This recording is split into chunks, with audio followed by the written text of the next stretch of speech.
నిర్మల్ జిల్లా పెంబి మండలం దొత్తివాగుపై వంతెన నిర్మించాలంటూ పాదయాత్ర చేపట్టారు ఆదివాసీలు. పాదయాత్రగా పెంబి మండల కేంద్రంలోని ఎంఆర్ఓ ఆఫీసుకు వెళ్లి వినతిపత్రం ఇచ్చారు. వంతెన లేక 12 గ్రామాల ప్రజలకు రాకపోకలకు ఇబ్బంది అవుతుందని చెప్పారు. ప్రమాదకర స్థితిలో తెప్పలపై వాగు దాటుతున్నామన్నారు. వంతెన లేక సమయానికి వైద్యం అందక ఎంతో మంది ప్రాణాలు కోల్పోయారని చెప్పారు. ప్రభుత్వం వెంటనే వంతెన నిర్మించేలా చూడాలని ఎంఆర్ఓకు విజ్ఞప్తి చేశారు.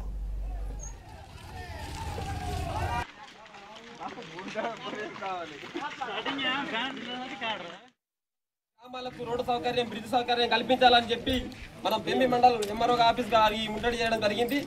ఇలా రాబోయే కాలంలో, రాబోయే రోజులలో ఏదైతే ఇప్పుడు ఇచ్చిన మెమోరండం ఉందో ఆ మెమోరండం దాదాపు వారం, 10 రోజుల, 15 రోజుల, నెల రోజులలో చూసి మనకి ఏదైతే ఒకటి అక్కడి నుంచి ఏమైనా గైడెన్స్ రాకపోతే భవిష్యత్తులో మనం అందరం కలిసి పిల్ల పాపలతో కలిసి అందరం కూడా పెద్ద ఎత్తున పోయి కలెక్టర్ ఆఫీస్ ఉంది, అక్కడ కలెక్టర్ ఆఫీస్ ఒక్కరోజు కాదు 2 రోజులు అక్కడనే టెంట్ వేసి కూర్చుంటేటట్లా మనందరం సిద్ధం కావాలా.